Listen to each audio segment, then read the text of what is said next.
সিলেট ৩ দক্ষিণ সুরমা ফেঞ্চুগঞ্জ আসনের সংসদ সদস্য হাবিবুর রহমান হাবিব চ্যানেল এস-এর সঙ্গে আলাপকালে বলেছেন, প্রবাসীদের হয়রানি এখনো অনেকটা কমে গেছে। হযরত শাহজালাল আন্তর্জাতিক বিমানবন্দর ও সিলেট ওসমানী আন্তর্জাতিক বিমানবন্দরের কাজ শেষ হলেই প্রবাসীদের ভোগান্তি দূর হবে।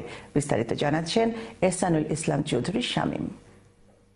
যুক্তরাজ্য সফররত সিলেট ৩ দক্ষিণ সুরমা ফেঞ্চুগঞ্জ আসনের সংসদ সদস্য হাবিবুর রহমানকে নর্থাম্পটনের আরামিনতাই রেস্টুরেন্টে এক সম্বর্ধনা দেওয়া হয়েছে। এই অনুষ্ঠানটি আয়োজন করেছিলেন আরামিনতাই রেস্টুরেন্টের মালিক সিরাজ ইসলাম রুফা মিয়া। হাবিবুর রহমান এমপি আরামিনতাই রেস্টুরেন্টে আসলে তাকে ফুল দিয়ে শুভেচ্ছা জানান কমিউনিটির বিশিষ্ট ব্যক্তিবর্গ। চ্যানেল এস এর সাথে আলাপকালে হাবিবুর রহমান এমপি বলেছেন, প্রবাসীদের হয়রানি এখন অনেকটাই কমে গেছে। মাননীয় প্রধানমন্ত্রীর অক্ষান্তিক প্রচেষ্টা এবং বিশেষ করে প্রবাসীদের হয়রানি অনেকাংশে কমে গেছে। এখন কিন্তু আমরা সবসময় মনিটরিং করি, বিশেষ করে সিলেট ঢাকা হযরত শাহজালাল আন্তর্জাতিক বিমানবন্দর এবং সিলেট ওসমানী আন্তর্জাতিক বিমানবন্দরে আমরা সবসময় খোঁজ খবর নেই। এখন কিন্তু প্রবাসীদের হয়রানি হয় না। সিলেট ওসমানী আন্তর্জাতিক বিমানবন্দর ও শাহজালাল আন্তর্জাতিক বিমানবন্দরে কাজ শেষ হলেই প্রবাসীদের কষ্ট দূর হবে বলে চ্যানেল এস কে জানান হাবিব এমপি।